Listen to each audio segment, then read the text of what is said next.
Queridas irmãs, queridos irmãos, a paz de Jesus. Aqui é Luziane Bahia e está no ar mais um podcast Café com Espiritismo.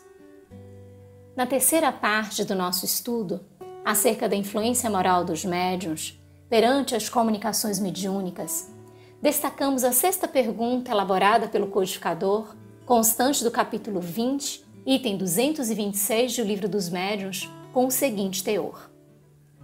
Visto que as qualidades morais do médium afastam os espíritos imperfeitos, como é que um médium dotado de boas qualidades transmite respostas falsas ou grosseiras? Os espíritos assim respondem: conheces, porventura, todos os escaninhos da alma humana? Demais, pode a criatura ser leviana e frívola, sem que seja viciosa. Também isso se dá porque às vezes ele necessita de uma lição, a fim de manter-se em guarda. Nos escaninhos da alma está a real identidade do ser, onde reside a verdadeira vontade, os interesses e os propósitos pessoais. Justamente por isso, os benfeitores ainda destacam um aspecto muito importante acerca da vigilância: manter-se em guarda. Foi Jesus que advertiu a humanidade quanto à necessidade do orar e vigiar. O medianeiro deve permanecer atento ao destaque sinalizado pelo Mestre, para não se permitir a embuste, a enganação e não ser instrumento de prejuízo a outrem. Questionar-se quanto às palavras e os pensamentos que o permeiam de forma duvidosa.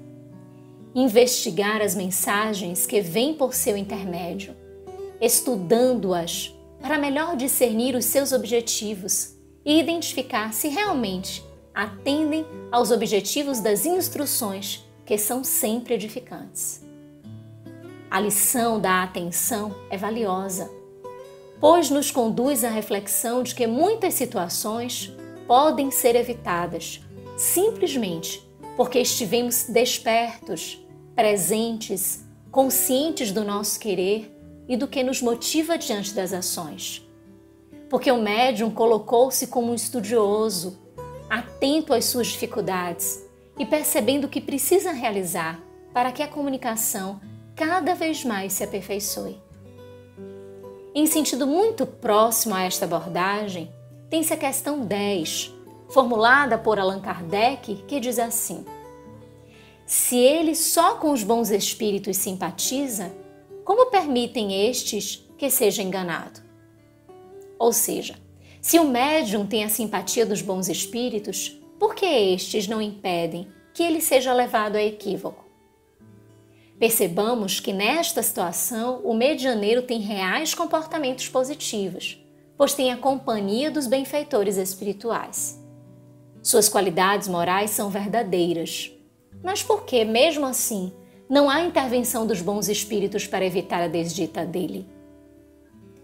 Os bons espíritos, respondem eles mesmos, permitem às vezes que isso aconteça com os melhores médiuns, para lhes exercitar a ponderação e para lhes ensinar a discernir o verdadeiro do falso. Depois, por muito bom que seja, um médium jamais é tão perfeito que não possa ser atacado por algum lado fraco. Isto lhe deve servir de lição. As falsas comunicações que de tempos em tempos ele recebe são avisos para que não se considere infalível e não se ensoberbeça. Porque o médium que receba as coisas mais notáveis não tem que se gloriar disso, como não o tem o tocador de realejo, que obtém belas áreas movendo a manivela do seu instrumento. Que resposta tão profunda! Percebamos que só às vezes é permitido que o médium, possuidor de características morais positivas, seja alvo de enganação, pois sabemos da misericórdia de Deus e que o amparo para o verdadeiro trabalhador, para aquele que muito se esforça para superar as próprias barreiras morais, é uma constante. Mas, às vezes, e com objetivo específico, qual seja, para lhes exercitar a ponderação e para lhes ensinar a discernir o verdadeiro do falso, pode acontecer de ele ser conduzido pelos maus interesses. Além disso, a resposta traz um destaque muito importante. Um médium jamais é tão perfeito que não possa ser atacado por algum lado fraco. Os maiores algozes residem nas defecções do próprio ser. As fragilidades humanas abrigam em si as predisposições para as faltas.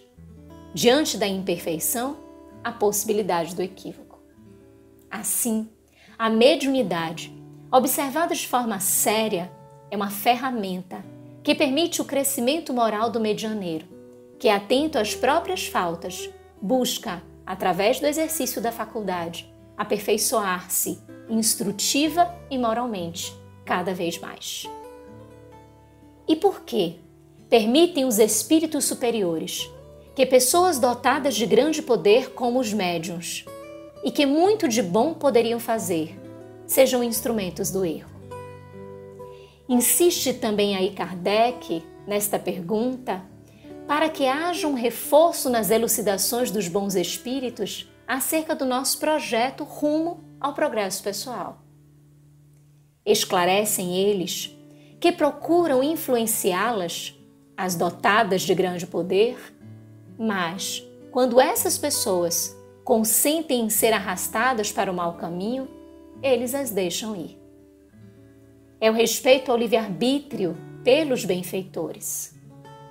Conforme vimos no estudo passado sobre a identidade dos espíritos, uma das características que sobrepuja nos bons espíritos é o respeito às leis de Deus, sejam em aspectos menores ou maiores. Nunca violam a liberdade alheia. E quando não são recepcionadas as suas inspirações, quando desejam os homens seguirem caminho diverso do que é proposto para o crescimento e aperfeiçoamento, respeitando-os, deixam que eles sigam o que almejam. Assim, meus irmãos, notamos o quanto o estudo com dedicação e afinco acerca da faculdade mediúnica, tanto em amplo sentido, conhecendo os seus princípios e instruções, como em aspecto particular a cada médium, é de suma importância, para que os objetivos de iluminação de consciência, de aperfeiçoamento moral e de consolação para a humanidade possam ser atendidos e respeitados por aqueles que se munem do propósito de bem servir a Jesus. No próximo encontro, finalizaremos as nossas reflexões acerca da moralidade dos médiuns, com as derradeiras perguntas do nosso codificador aos luminares espirituais. Com gratidão imensa no coração, um grande abraço e até o próximo podcast Café com o Espiritismo.